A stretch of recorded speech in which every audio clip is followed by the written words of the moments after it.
Welcome back, guys, to another episode of the Higher Level podcast. As always, I'm joined by Higher Level head coach James Doolan, and special guest coming on this evening, MMA referee Marc Goddard.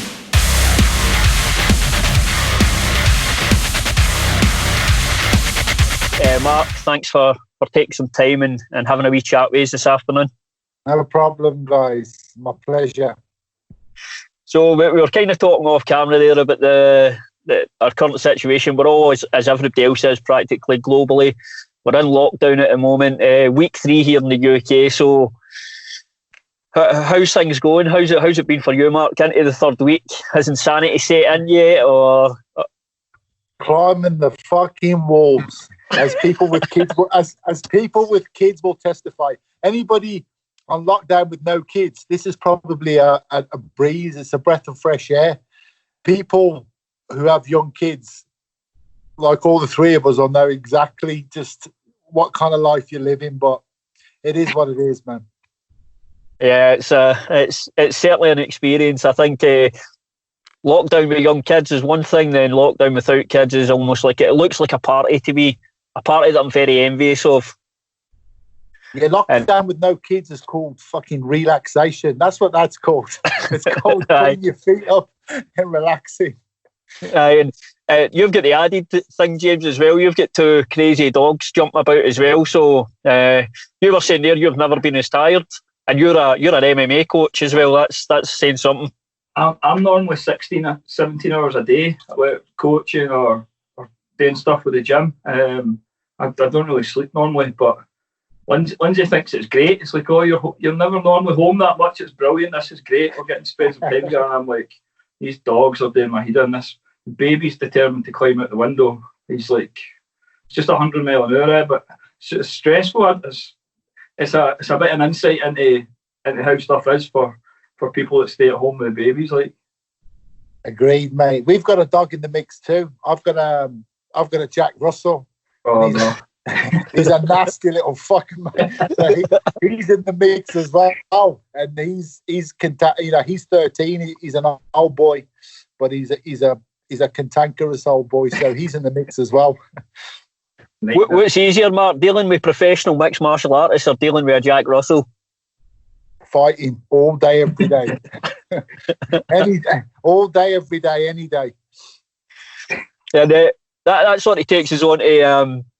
Obviously, we've had the whole UFC 249 thing hanging over our heads. Will it happen? Won't it happen? It looked like, I don't know, it was like something like a Bruce Lee film. They'd found an island. They were going to fly the fighters in, but the plugs eventually have been pulled on it. I wanted to ask you, Mark, because obviously they would have still needed officials for that if it had went ahead. How would they have got round that, or would it have been unsanctioned? What do you think would have happened there if it had happened? Well, it would have been exactly that.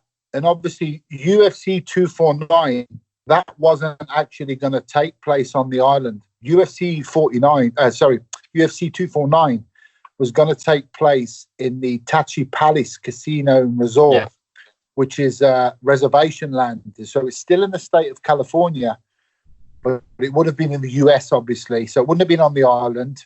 And obviously, it's pretty well documented what happened is, I think it went so far up the chain. You had a lot of, you got some higher powers involved, with commissioners and sanctioning and politicians. And then obviously the top table of executives at Disney /ESPN. Dana said himself, he had a phone call saying, look, let's not do this. And had it have gone ahead on or in the Tachi Palace, it would have been exactly that, unsanctioned. As far as the officials go, that would have. I was almost glad that because nobody had reached out to me. I was kind of glad, thinking that I'm not going to be in a position to be compromised because it's one thing. Obviously, I know that Trump has still got the President Trump. I think the ban from Europeans, including the UK, is still in place. But I've actually got I operate in the US under an O1 visa. I'm actually classed as an extraordinary talent, believe it or not. So I could have got there But yeah, I think it's all joking aside. I think it's absolutely common sense has played out here, and I think the right thing is happening. Nobody wants to see fights more than us fight fans, but it's the right thing. It was I don't know what you think as well, James. It was for me, it was a conflicting situation because I thought this is madness. With everything that's going on, really fighting isn't that important. But then the fight fan in me looked at the card and thought, oh man, that looks fun. That's good. I will definitely watch. So I was quite conflicted about it. On one hand, I thought this shouldn't be happening. On the other hand, I was like, that card looks really good though. The card looked tremendous.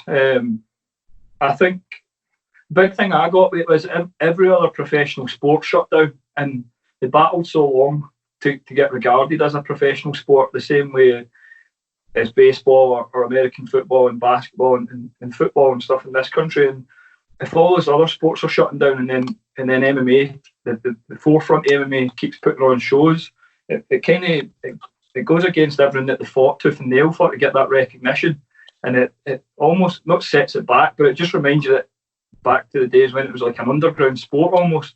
Like nothing's really governing this too much because all the other sports shut down almost immediately, and there was no contention with it or anything. It was pretty much just the governing bodies like for the safety of everybody, there'll be no more football, there'll be no more baseball, no more whatever, basketball. Yeah, it kind of felt like it was there was a bit of ego involved, let's be honest. Dana White's known for having sometimes his ego gets the better of him, and that definitely played a big part in it. The thing I thought about it as well is must have been frustrating for fighters. You know yourself, James, with Danny not knowing if he's going to be fighting, not fighting, in lockdown, trying to train. That's not great for the fighters as well. That sort of stressy, will you, won't you? You know what I mean? Yeah, we touched on it before. It was the Daniel train all day himself. Like he was still hammering his strength conditioning and stuff. He was not doing any contact stuff. He wasn't running about anybody to train. But it was the diet thing for him. See, making the weight and being that strict with the diet when you're not sure if you're actually going to be fighting at the end of it. That was the thing that was getting to him. Most people I know that are in lockdown are not really following any kind of strict diet, especially when about Easter and stuff. But it was just a nightmare to plan for it. It was going to be a weird thing. You were going to get probably versions of the fighters that wasn't up to their kind of peak performance on the night because they hadn't trained properly, and they were going to be pretty much showing up in shape and probably brilliant at shadow boxing and stuff like that. But it was going to be different, I think. Yeah. I mean, what about yourself, Mark? What did you think for that point of view, looking at it for the fighters in terms of not knowing if they're actually going to be on the card or not?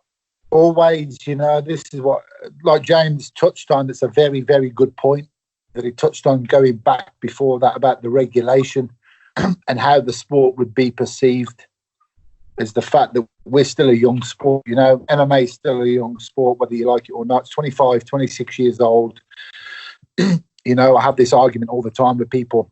You say to the man in the pub, MMA, he looks at you like, what's that? And you say UFC, they're going to understand, The people involved in the sport know that it goes back a lot further than that. But for want of a better description, the MMA is known today by those three letters, and that's the acronym. It's the UFC. The brand is bigger than the entity, so to speak. But yeah, so the regulation side of it would have been a huge problem.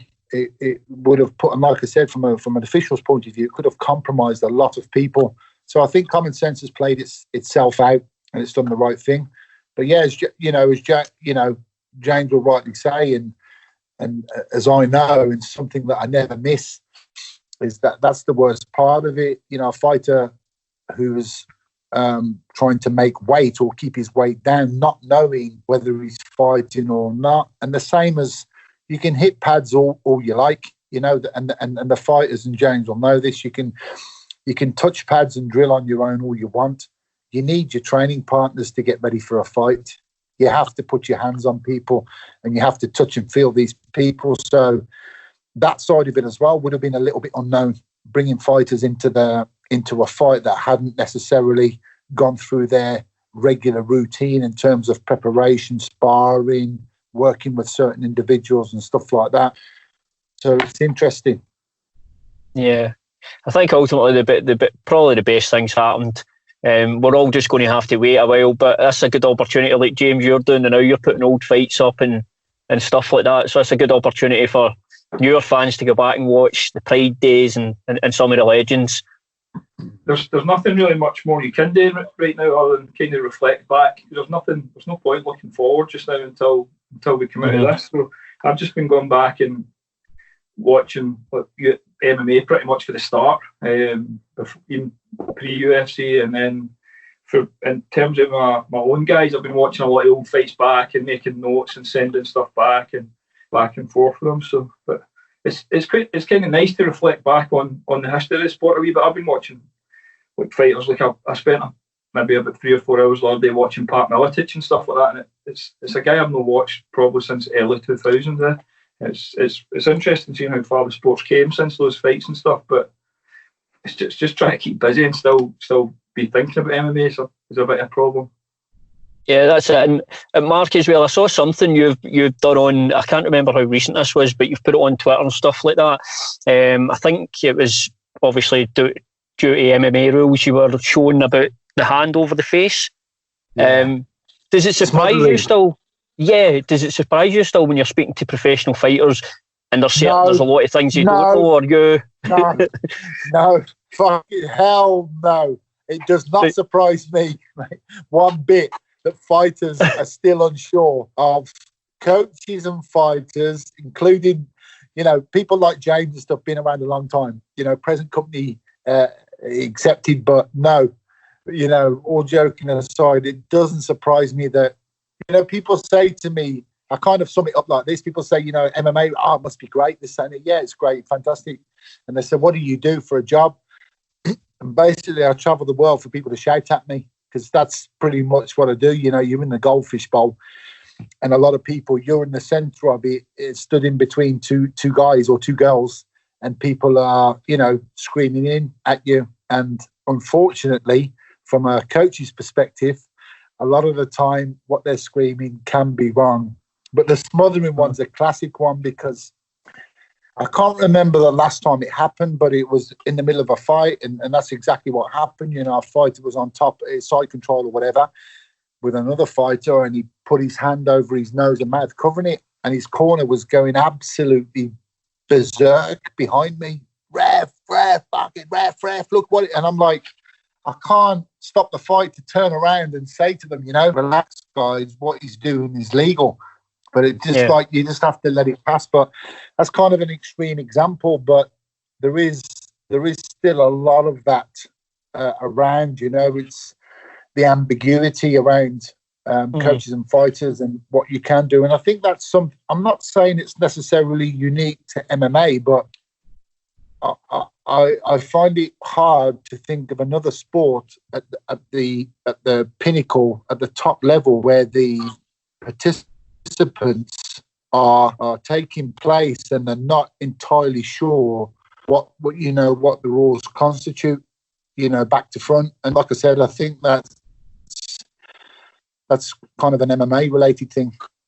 Yeah, and I think the other thing as well is, refereeing can be a difficult job anyway. It's an extremely difficult job, but then you're taking abuse from coaches, fighters, and then of course you've got, as I've seen many times on your social media, you have everybody with a Twitter account who wants to throw their 2 cents in. How annoying is that? It's almost like referees in every sport, they sort of get it from every angle. You do, mate, but that's... Like I said, people say to me about, you should ignore them, this, that, and the other. And I'm like, listen, I've ignored them for as a referee for 16 fucking years, There's only so much you can ignore. Sometimes you bite back a little bit, but people seem surprised, But the 2 things here. Number one is, as an official, in particular a referee, no matter what the sport, as a referee, you're going to make decisions that please some people and annoy others. That's just part and parcel of, the role at hand. You can't fight everybody, and you can't please everybody. Like I said, as a referee, you kind of well, not kind of, you are explicitly, you're damned if you do and you're damned if you don't. But yeah, there's a certain thing that you will take on board, and that is, you are dealing with ignorance, and I mean that in the truest sense. You're not going to please everybody, but I can't, like the people on Twitter and stuff like that, you just 99.9% of it, you let it wash over and you ignore it, because otherwise you just go around the bend. Yeah, that's it. And I think the other thing as well is people watching MMA on TV, they've got the benefit of replays and all that, but you're having to make decisions in that split second. And you're only human. There is going to be mistakes. There's no way you're not going to make mistakes. What for you has been the one maybe that you've made a mistake and you've kind of went, damn, I got that one wrong? Is there any one that stick out over your career in your mind? Yeah, like you said, you kind of said it right there. Was look, I'm a human being, and every other referee is a human being, and like I said, it's what you're dealing with here is kind of like it's the law of averages. When you're looking at the percentage and amount of what you do, you'll get some referees who are fairly inactive, and they may, you're looking at just how often they're doing this, and not just doing it, and doing it at certain levels. When you're operating at a world class level, week in, week out, month after month, year after year. Like I said, look, if you're pushing me for a specific instance, and I think as a referee, I'm not going to talk on behalf of my peers, but I do think I'm fairly accessible. I'm pretty open. I think I'm pretty open. There's a difference between making a mistake and then making a perceived mistake, and that's the thing with mixed martial arts fans and participants of mixed martial arts. If you're pushing me for a specific point, I remember when Danny Roberts fought Mike Perry, UFC in Manchester, a number of years ago now, and I remember that I opened myself up quite publicly. Danny took a couple of extra shots, and when I say a couple, I mean a couple. And I opened myself up on Twitter. I didn't have to do that. Why did I do it? Like I said, I like to think I'm fairly accessible. And believe you me, if there's no harsher critic of myself than myself, if that makes sense. If I've done something that I'm not happy with, I'll be the first to understand it, more or less there and then on the spot. That was a particular instance that I did make an error of judgment, and I beat myself up about it, but I did serve myself up on a plate. But that's what happens, it's part and parcel of the role you do. It's a public facing role, and you got to take the rough with the smooth. It's similar to the same kind of idea that not every fighter makes a good coach, and not every coach makes a good fighter. So it's a different kind of skill set type of thing. 1,000,000%, mate. I couldn't, like you said, I fought, and I was lucky enough to be around MMA, and what it was for me, it was like it was acceptance. I wanted to be the best fighter in the world, but I was not the best fighter in the world. I won more fights than I lost. I beat some very good guys. Some guys beat me. I had my ass kicked, and I kicked other people's ass. And there comes a time when people find it hard to just, like I said, the word that I pointed at is acceptance.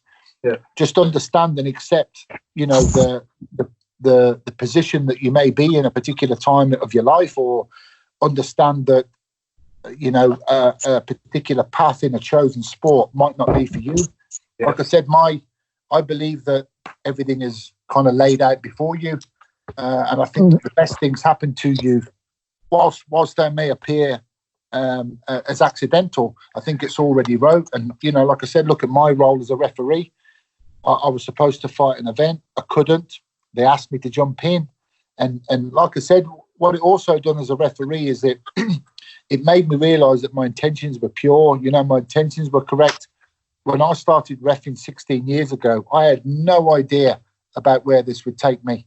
and I was doing everything, it's from the heart. As I say, you're just doing the right things for the sport.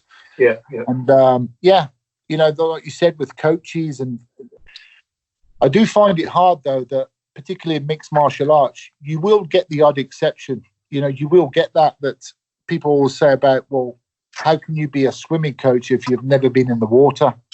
And people kind of translate that to MMA. Is it hard to be an MMA coach if you've never had a fight? I'm talking to you here. You know what it's like. You're an experienced fighter. You've been there. What are your thoughts on that? What are your thoughts on an MMA coach at the highest level having not fought himself?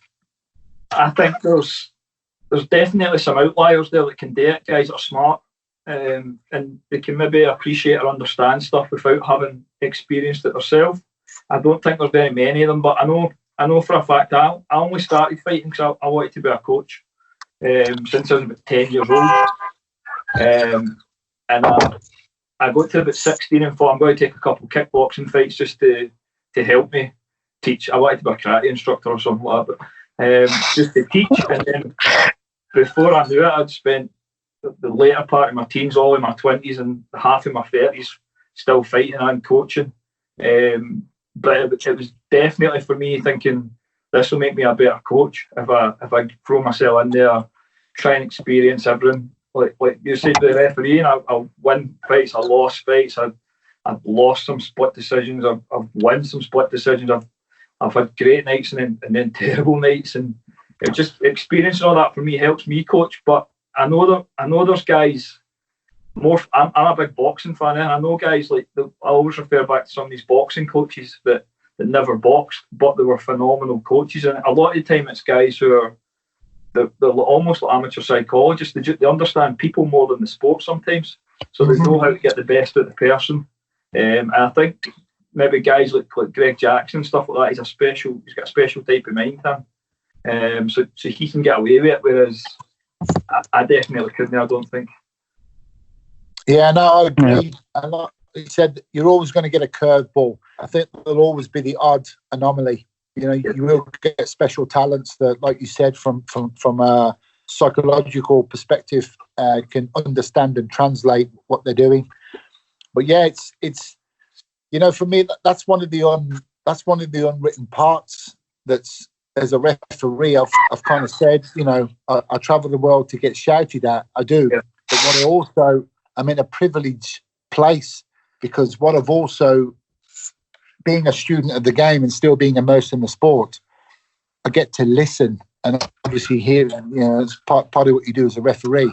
I listen to people. Obviously, I have some insane corner work, and then you have some corner work where it's just like, some of the guys, and that's where the respect build, like I said, for yourself, not just saying it because we're sharing a call here or sharing a podcast, but I have a lot of respect for you as an individual. I have a lot of respect for you as a coach because of the way you've approached the game, been around, etc., etc. But it's what I hear in the midst of, chaos, and what I hear in the midst of battle. That's what I'm tuning into too. There's been many instances over the years I've heard the corners talk to their fighters, and I'm like, no, don't do that, son. Whatever you do, don't do that. But then you'll also hear, and like I said, it's quite a rare breed, having coaches that I respect and know they're students of the game too. But listening to that over the years, it's quite a special place to be. And like I said, you're in that goldfish bowl, and I'm in the eye of the storm with the two people, the two guys or the two girls that are fighting, and listening to every word that's said from the respective corners. And it's a very interesting place to be at times. Yeah. Is there also MMA obviously still being quite a young sport, not like football and stuff like that? It feels like there's still a lot of room for growth in terms of, and especially maybe looking at the judging and stuff like that, and possibly the rules and how we score fights. Is that something you see behind the scenes, Mark? Is there work going on behind the scenes to try and continually improve the sport from that point of view? Yeah, massively. Obviously the judging in particular, referees will have contention to deal with, but like I've said before on the seminars that, I've been fortunate enough to, travel the world with the sport, not just as a referee, but also an officials trainer, and being immersed in the sport and understanding it back to front, trying to pass that on to the relevant people.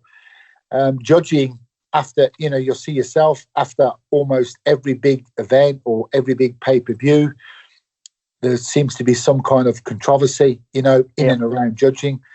But as I've said before, probably the biggest, or certainly one of the biggest problems that hamper judging is misconception, and it dogs the sport in milestone fashion, is that people are so, and I can't think of another sport, obviously, if you go to any pub on a Saturday night, there's 20 Jose Mourinho stood in the bar, isn't there? There's 20 Premiership managers telling you how they'd have done this and done that.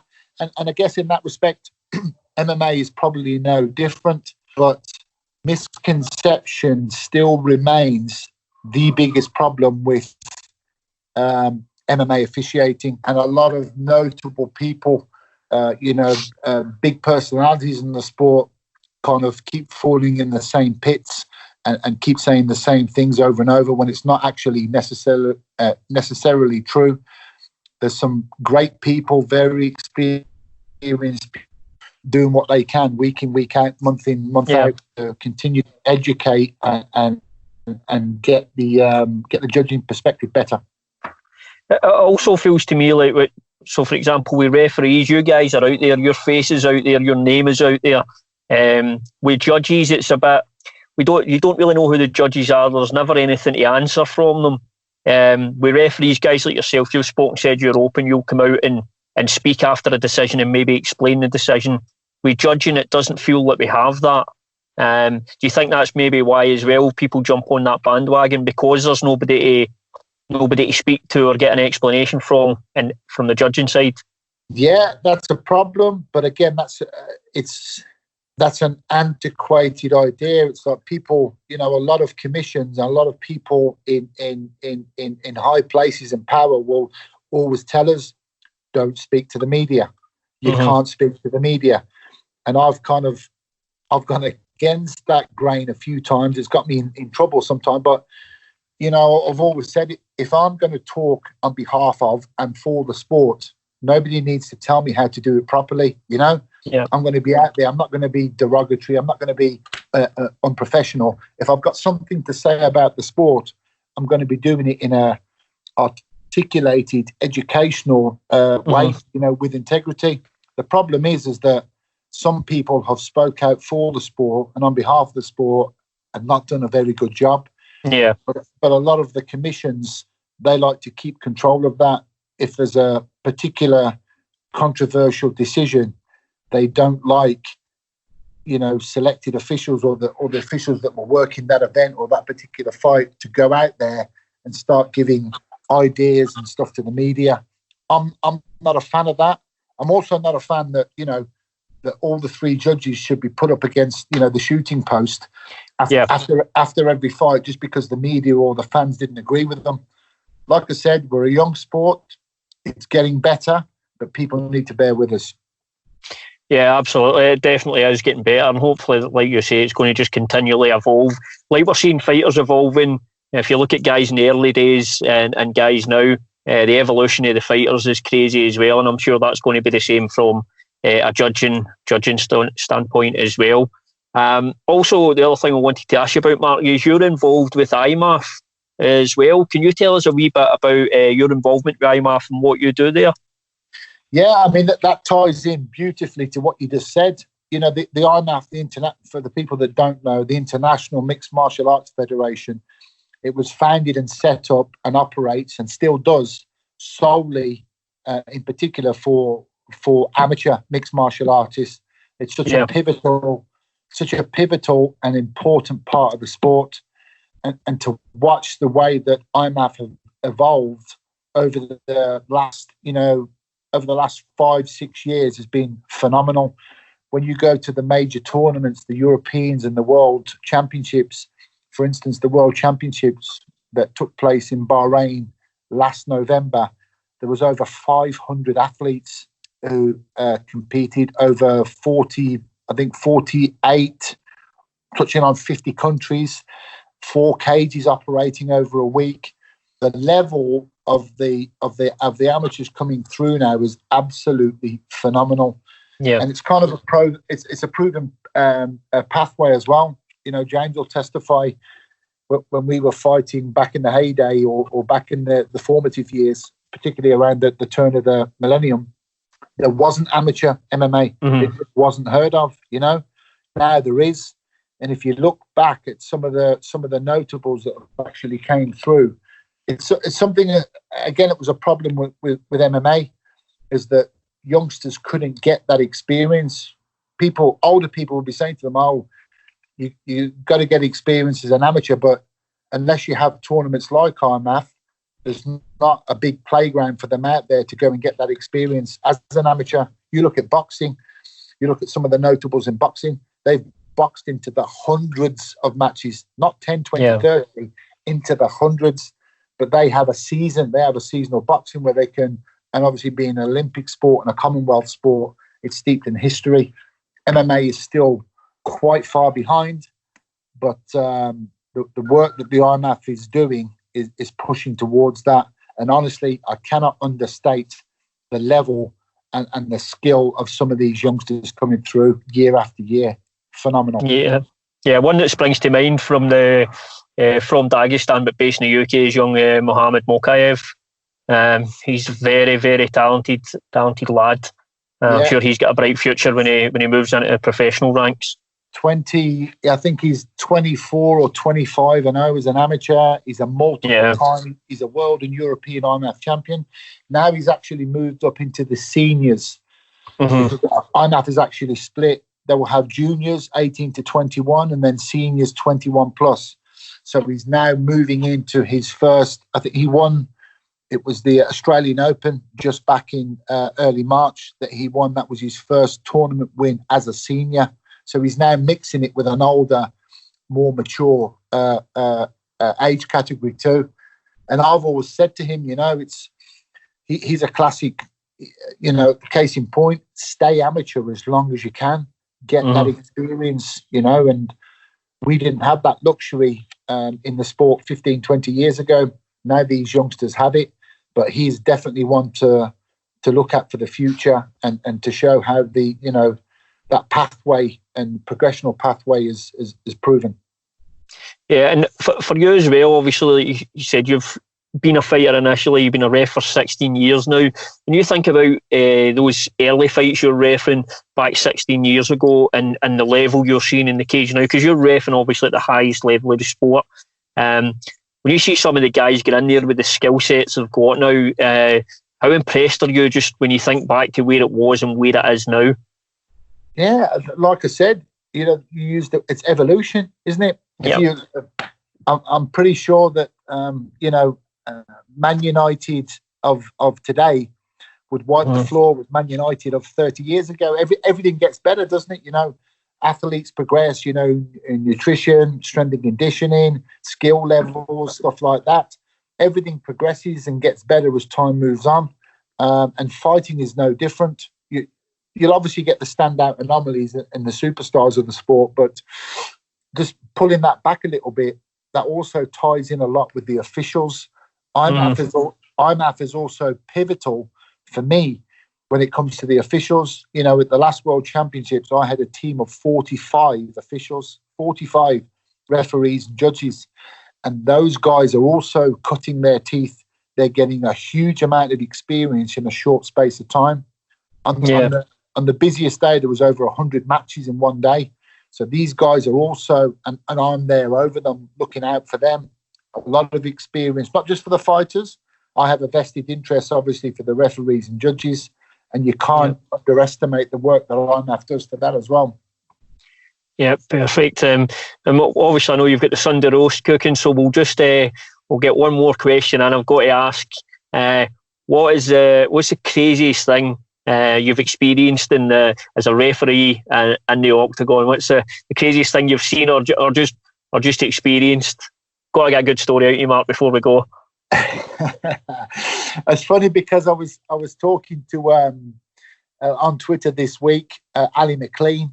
The guys in the UK will know Ali McLean. He's a fighter, a Northern Irish lad, and he's based out of Team Carbon in Liverpool, and he has been there for a number of years. He touched upon what happened to him in Cambodia, and the fact that the only reason he got out alive was because of me. That's a story for the whole Cambodia thing, to do it justice. That's a story for another day. But yeah, I mean, like I said, there has been some crazy things happen over the years in fights, not always just centered around fighters. I remember at the UFC years ago. It was actually in Birmingham, of all places, when Buffer was just doing his thing and announcing the main event. They had a guy from the audience who jumped the crowd, and I'm looking through the crowd thinking, he's coming this way. He's not. Oh, fuck. Oh, he's made it over the barrier. He's on the octagon. Next thing you know, he jumped over the octagon. I think he was going to like jump on Bruce, but I managed to see him coming. And there's a great picture of me. I've got this kid by the arm and by the scruff of the neck, and his feet are off the floor as I'm walking him to the door. And then another notable was kind of the same instance in Cage Warriors years ago. We had another person jump in from the crowd, but he decided to get naked before he done it. But I wasn't tackling him. I left him alone. Is that in Nottingham, that one? That was in Nottingham. No, it was in Coventry at the Ice Arena in Coventry. But he was naked. I thought, I ain't taking the back of a naked man. I'll let the security do it. Oh, can you imagine the memes? The memes that would have come out in that, Mark, would have been horrendous, mate. You would never have heard the end of it. No, I don't need any more invitations. Brilliant. Appreciate you coming on, Mark. Hope you have a great Sunday dinner. And like I say, thanks for the time. We appreciate it. Just for anybody tuning into the show, guys, again, sorry we're not in studio. This is just how we have to do things at the moment because of the current situation. But please pop onto the Higher Level Facebook page, give it a like, and pop over to the YouTube channel and hit that subscribe button. We will continually keep putting out content for you. So yeah, your support helps us.